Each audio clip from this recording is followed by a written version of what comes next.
Hello everyone, आज है 11 फरवरी और आज इस वीडियो में हम बात करेंगे पीबी फिनटेक लिमिटेड के बारे में, जिसको हम पॉलिसी बाजार के नाम से भी जानते हैं। देखिए, शेयर ने काफ़ी बड़ी गिरावट दिखाई है। जो हमने देखा कि जो नए स्टार्टअप्स आए हैं भैया, और वो भी लॉस मेकिंग स्टार्टअप्स है, उन्होंने काफ़ी बड़ी गिरावट दिखाई। चाहे वो जोमेटो हो, चाहे वो पेटीएम हो, लगातार गिरावट हमने देखी वहाँ पर।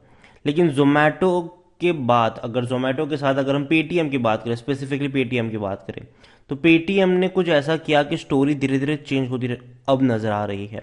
सेंटिमेंट जो है वो अब धीरे धीरे चेंज होता नजर आ रहा है जोमेटो पेटीएम के साथ साथ पॉलिसी बाजार में भी।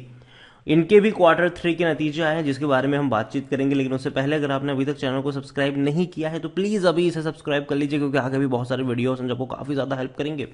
तो 524 रुपए का शेयर है पॉलिसी बाजार का, और पिछले एक महीने के अंदर देखें तो पिछले एक महीने में पीबी फिनटेक का शेयर 12-12.5% की बहुत बड़ी तेजी दिखा चुका है। 400 रुपए से भागना शुरू किया है, वो लगातार भाग रहा है, लगातार। यहां पर अगर हम बात करें पिछले एक साल की, तो पिछले एक साल में पीबी फिनटेक का शेयर 40% तक टूट चुका है। अगर आप देखो तो लगातार टूटा है। ऐसी तेजी पहले भी देखने को मिली, ठीक है, बड़ी रफ्तार पहले भी आई थी यहां पर, फिर टूट गया, फिर रफ्तार आई, फिर टूट गया, फिर रफ्तार आई, फिर टूट गया, फिर तेजी देखने को मिली है। तो इस तेजी पर भरोसा कितना करें, ये काफी लोगों के मन में सवाल होगा यहां पर। पहले बात करते हैं रिजल्ट्स की। तो देखो, लॉस हुआ है 87 करोड़ का, लेकिन ये कम है क्योंकि इससे पहले कंपनी और बड़े बड़े लॉस कर रही थी। रेवेन्यू में 66% का जंप आया है, ये बहुत अच्छी बात है। कंपनी का लॉस 87 करोड़ का हुआ है, जो पिछले साल इसी क्वार्टर में तकरीबन 300 करोड़ हुआ करता था। इनके ऑपरेशंस जो है, रेवेन्यू जो है, वो भी 610 करोड़ के हुए हैं। 66% का यहां पर हमें जंप देखने को मिल रहा है, तो बेहतरीन चीज है ये। It's insurance premium collecting during the quarter under review was 3082 crore, the highest for the year, up to 70% from year on year period. तो यहां पर अगर आप देखो तो हेल्दी चीजें यहां पर देखने को मिल रही है, चीजें टर्न अराउंड होती नजर आ रही है इनके लिए, और ये बहुत बड़ी बात है। इनके नतीजे भी जो देखे तो अच्छे आए हैं। एक बड़ी अपडेट जो आई थी वो ये भी है कि भैया आरबीआई से भी इनको अप्रूवल मिल चुका है टू रन अकाउंट अग्रीगेटर बिजनेस, और ये बड़ी बात है इनके लिए। पीबी फिनटेक के लिए काफी बड़ी बात है कि भैया अकाउंट अग्रीगेटर बिजनेस ये रन कर सकते हैं, जो कि बड़ी बात है। और आरबीआई से भैया इनको ये अप्रूवल मिल चुका है, और स्टॉक में भी तेजी इसकी वजह से भी देखने को मिल रही है। देखिए, पीबी फिनटेक देखा जाए तो लार्ज कैप शेयर है, ये 22,000 करोड़ के आसपास है मार्केट। यहाँ पे वॉल्यूम 60 लाख के आसपास देखने को मिला। और जहां तक बात करें इनके प्रॉफिट और रेवेन्यू, तो दोनों ही बढ़े हैं और अच्छी रफ्तार से बढ़े हैं। हालांकि प्रॉफिट नहीं है, इनको लॉस ही है, लेकिन पहले ही ज्यादा लॉस करते थे, अभी धीरे धीरे लॉस काफी कम हो चुका है। रेवेन्यू में काफी बड़ी तेजी भी आई है। पीबी फिनटेक एक स्टार्टअप कंपनी जरूर है। इसके अलावा देखा जाए तो यहां पर इनके जो फाइनेंशियल्स में देखें तो रेवेन्यू इनके धीरे धीरे, अभी तो हालांकि ये थोड़े से रॉन्ग रेवेन्यू है, लेकिन हाँ, इनके जो प्रॉफिट है वो थे नहीं, लॉस बड़ा देखने को मिला हमें, लेकिन अब धीरे धीरे प्रॉफिट एक्सपेक्ट आप कर सकते हो। पीबी फिनटेक देखा जाए तो 27 माइनस का इसका पी रेशियो 92%। एनालिस्ट कहते हैं खरीदारी करो। जहां तक बात है शेयर होल्डिंग की, तो शेयर होल्डिंग में जो प्रमोटर की होल्डिंग है वो है ही नहीं। जनरली स्टार्टअप्स में अगर आप देखोगे तो आपको पेटीएम में, जोमेटो में भी प्रमोटर देखने को नहीं मिलेंगे।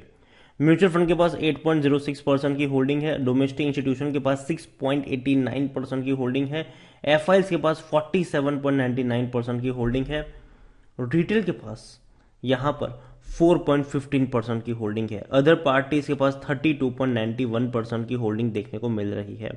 देखिए, पीबी फिनटेक कह लो, पॉलिसी बाजार कह लो, मैं इतना ही कहूंगा इसके बारे में कि कंपनी धीरे धीरे ट्रैक पर लौट रही है, लेकिन एकदम से भरोसा करना भी सही नहीं होता इसके ऊपर। और देखो यहां पर ना, पता है होता क्या है कि जो बड़े बड़े इन्वेस्टर जिन्होंने अर्ली इन्वेस्ट किया है पीबी फिनटेक में, या फिर पेटीएम में कह लो, जोमेटो में कह लो, तो ये हमेशा एग्जिट ढूंढते रहते हैं। और जब भी कोई अच्छी खबर आती है, शेयर में तेजी देखने को मिलती है, वो एकदम से बिकवाली करते हैं। सेम केस आज पेटीएम में देखने को मिला। पेटीएम अब तक लगातार तेजी दिखा रहा था, और आज 7.5 से 8% की गिरावट आई। क्यों? क्योंकि जैसे ही तेजी बनी, जो इन्वेस्टर बहुत पहले से निवेशित थे यहां पर, उन्होंने एग्जिट ढूंढने की कोशिश करी और शेयर में बिकवाली आ गई। बहुत बड़ी क्वांटिटी बेचने के लिए लगा दी, शेयर में बिकवाली आ गई।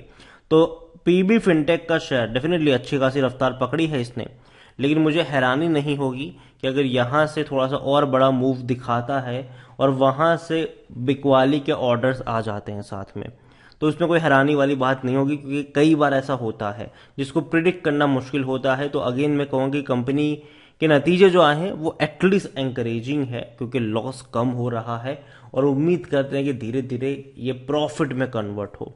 और देखो, मैं मानता हूं कि आने वाले दौर में लोग पॉलिसीज वगैरह ज़्यादा लेना पसंद करेंगे, और जाहिर सी बात है लोग उसको कंपेयर भी करते हैं, और पॉलिसी वजह यही है भैया कि आप पॉलिसीज को कंपेयर कर सकते हो, सीधा वहां से खरीद सकते हो, अच्छा इंश्योरेंस, अच्छा प्रीमियम आप वहां पे खरीद सकते हो। तो सिंपल सी बात है, कंपनी का फ्यूचर तो लगता है, कोई दिक्कत की बात नहीं है, लेकिन प्रॉब्लम यही है इनके लिए कि कंपनी लॉस मेकिंग है।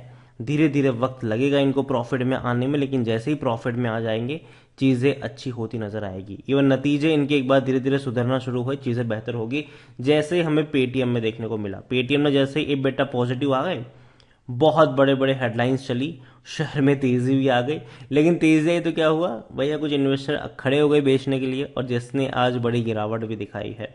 तो पीबी फिनटेक में भी ऐसा होगा, इसमें कोई ऐसा नहीं कि नहीं होगा, इसमें भी ऐसा हो सकता है आने वाले दौर में।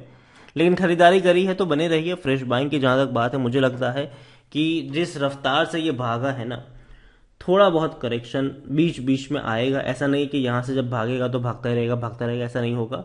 थोड़ा बहुत करेक्शन आएगा, जैसे हमने पेटीएम में आज देखा कि अब तक भाग रहा था, आज टूट गया ये। तो वैसा ही पीबी फिनटेक में भी हो सकता है आने वाले दौर में तेजी आई है। 400 रुपए से भैया 525 पर पहुंचा, वो भी बहुत कम वक्त में। तो डेफिनेटली यहाँ पर करेक्शन भी देखने को मिल सकता है, लेकिन अगर ऐसे करेक्शन आते हैं तो मौके बनेंगे, क्योंकि मुझे लगता है कंपनी बर्बाद तो नहीं होगी, लेकिन हाँ, आप ये नहीं कह सकते कि ये लॉन्ग टर्म के लिए बेहतरीन कंपनी है। मुझे लगता है कि शॉर्ट टर्म के ट्रेड्स यहाँ पर लिए जा सकते हैं, क्योंकि जिस सेक्टर में कंपनी काम करती, जो काम करती है, उसमें कंपटीशन जो है वो आने वाले दौर में बढ़ सकता है। और डेफिनेटली मुझे लगता है कि वहां पर लॉन्ग टर्म में टिकना थोड़ा सा मुश्किल है, लेकिन शॉर्ट टर्म में ऐसा जरूर हो सकता है कि हाँ, आप नीचे के लेवल पर खरीदो, ऊपर के लेवल पर प्रॉफिट लो और एग्जिट कर जाओ यहाँ से। लॉन्ग टर्म में बने रहोगे तो पता चला कि थोड़ी बहुत तेजी आई, बाद में वापस टूट के आएगी, क्योंकि अगर आप ग्राफ देखोगे तो यही देखने को मिलता है कि तेजी आती है, वापस गिरावट आती है, तेजी आती है, गिरावट आती है, तेजी आती है, गिरावट आती है, तेजी आई, गिरावट आई, फिर तेजी आ गई। तो यही कहूंगा आपसे कि जल्दबाजी मत करना, ये जो तेजी आई है, लेकिन हाँ, बने रहिए यहाँ पर, थोड़ी सी और रफ्तार की उम्मीद है जरूर। यहाँ पर नतीजे जो आए हैं वो उतने खराब नहीं है, अच्छे नतीजे हैं, और मैनेजमेंट की कमेंट्री भी इसके बाद अच्छी खासी देखने को मिली है। तो पीबी फिनटेक खरीदारी करी है, बने रहिए। लेकिन जहां तक बात है फ्रेश बाइंग की, मेरे हिसाब से अभी जल्दबाजी मत करना, थोड़ा बहुत और करेक्शन यहाँ पर बनता है तो खरीदारी के मौके बनेंगे। वीडियो को यहीं पे एंड करूंगा, पसंद आया हो तो लाइक करो, शेयर करो, चैनल पर अगर पहली बार है तो प्लीज सब्सक्राइब करें। और पीबी फिनटेक यानी कि पॉलिसी बाजार के बारे में आप क्या सोचते हैं वो भी आप मुझे कमेंट में लिखकर बता सकते हैं। Thank you.